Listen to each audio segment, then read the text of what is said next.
Hello guys, আমরা সবাই ফ্রেন্ডরা মিলে যাচ্ছি আজকে তারাপীঠ চলে যাচ্ছি। তোমাদেরকে দেখাবো তারাপীঠের মন্দিরটা সব কিছু ঘুরে আমরা এখন হাঁটছি গাইস।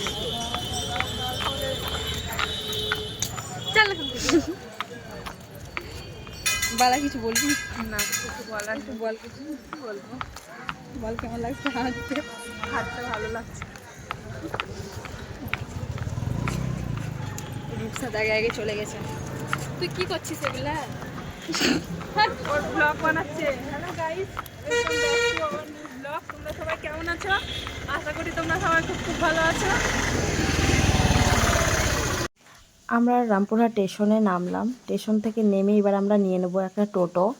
আমরা টোটো নিয়ে নিয়েছি। এবার তারাপীঠ যাওয়ার রাস্তাটায় দেখো কত সুন্দর, তারাপীঠ যাওয়ার রাস্তাটা। এবার তোমাদেরকে মন্দিরটা দেখাবো। দেখো মন্দিরের গেটটা দেখা যাচ্ছে এখান থেকে। মন্দিরের গেটটা থেকে আরও কিছুটা যেতে হবে, মোটামুটি তোমার আরও 20 মিনিট। চলে এসেছি। এটা হচ্ছে তারাপীঠের ভেতরের বাজারটা।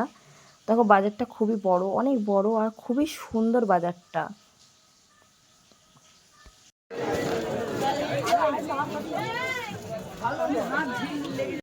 এবার ওখান থেকে আমরা পুজোর ডালাটা নিয়ে নিলাম। ডালাটা নিয়ে এবার আমরা লাইনে দাঁড়িয়ে গেলাম।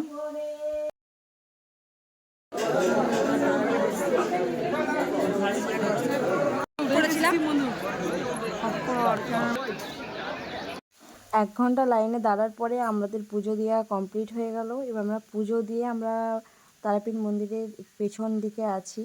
দেখো তোমার মন্দিরটা দেখাবো। এটা হলো তারাপীঠ মন্দিরটা। গোটাটা দেখো, গোটাটাই দেখাচ্ছি তোমাদেরকে ঘুরিয়ে।